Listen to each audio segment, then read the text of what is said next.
সময় চলিয়া যায় নদীর স্রোতের প্রায়, যে জন না বুঝে তারে দিক শতদিক। বলিছে সোনার ঘড়ি টিক টিক টিক, যা কিছু করার আছে করে নাও ঠিক। যেরকম একবার মহাদেবকে পার্বতী জিজ্ঞেস করেছেন, এই গঙ্গাতে যারা চান করে সবাই ভগবত ধাম চলে যাবে? আমি বলছি না, সবাই যাবে না। বলছে কেন? বলছে দেখো, বলে মহাদেব একজন বৃদ্ধ ব্যক্তির জরাগ্রস্ত রূপ নিয়ে বারাণসীতে গঙ্গার 3টে ধাপ উপরে তিনি শুয়ে রয়েছেন আর পার্বতী ক্রন্দন করছেন। কেউ কি এমন আছে যার শরীরে কোনো পাপ নেই? সে যদি আমার এই প্রভুকে নিয়ে গঙ্গায় ডুবিয়ে দেয়, একটু তুলে আনে, তাহলে এই সঙ্গে সঙ্গে জরাম মুক্ত হবে। তো সেখানে কোটি কোটি লোক স্নান করছে, ব্রাহ্মণরা চান করছে, বৈশ্যরা চান করছে, সবাই চান করছে, কিন্তু কেউ এসে এনাকে তুলছে না। এনাকে যখন তুলছে না, তখন ওখানে একটা পাগলার গোছের লোক ছিল। বলছে ও যোগ্যতা এইটুকুই যে কোনো পাপ থাকলে চলবে না? ঠিক আছে, তো গিয়ে গঙ্গায় 3 বার ডুবে গঙ্গা গঙ্গা গঙ্গা বলে বলছে আমার শরীরে আর কোনো পাপ নেই, মা ভগবতী গঙ্গা সব পবিত্র করে দিয়েছেন। যেই বুড়ো লোকটাকে নিয়ে গঙ্গায় ডুবিয়েছে, দুজনের শাস্ত্রিক আশীর্বাদ দিয়ে কৈলাসে ফিরে গেছেন। তাই গৌর প্রেমানন্দে। তো সেজন্যে তখন পার্বতী বুঝতে পেরেছে যে এনার সম্পূর্ণরূপে বিশ্বাস এবং ভগবানের কথার প্রতি এবং গঙ্গার প্রতি শরণাগতি রয়েছে, এবং সেই কারণে তো তার মধ্যে এই বিশ্বাস হয়েছে যে না, আমি ঠিক পেরিয়ে যাব। ঠিক সেরকমভাবেই আমরা দেখি যে যতক্ষণ না পর্যন্ত আমাদের মধ্যে সেই ভালোবাসা এবং স্নেহ এবং ধৈর্য এবং সমর্পণ আসছে, ততক্ষণ পর্যন্ত আমরা শুধু বছরের পর বছর কাটিয়ে দেব। তিলক পরে পরে মাথায় দাগ হয়ে যাবে। হরে কৃষ্ণ।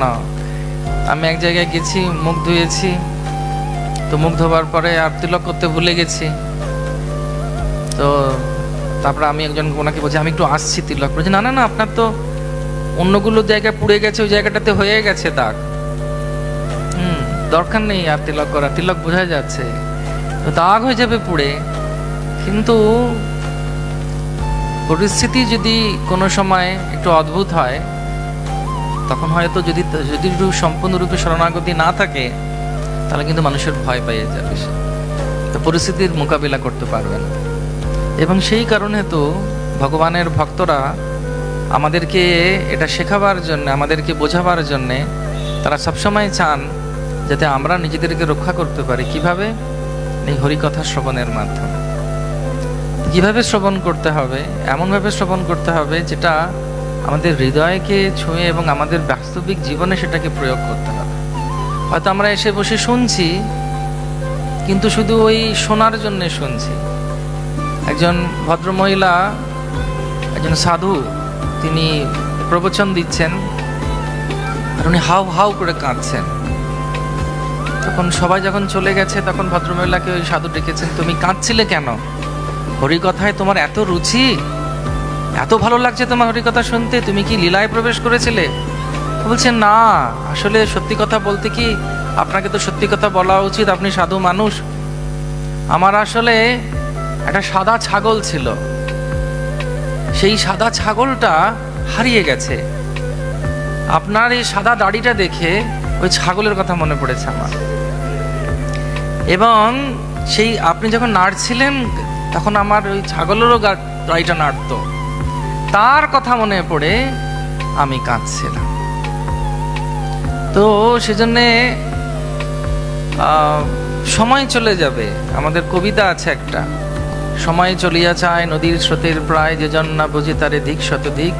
বলিছে সোনার ঘড়ি টিক টিক টিক, যা কিছু করার আছে করে নাও ঠিক।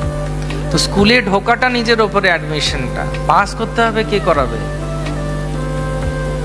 অনেকে আছে ওরকম ভাবে যে কে পড়াশোনা করবে, স্কুলে ঢুকেছি, স্কুলের এবার আমাকে বার করার দায়িত্ব।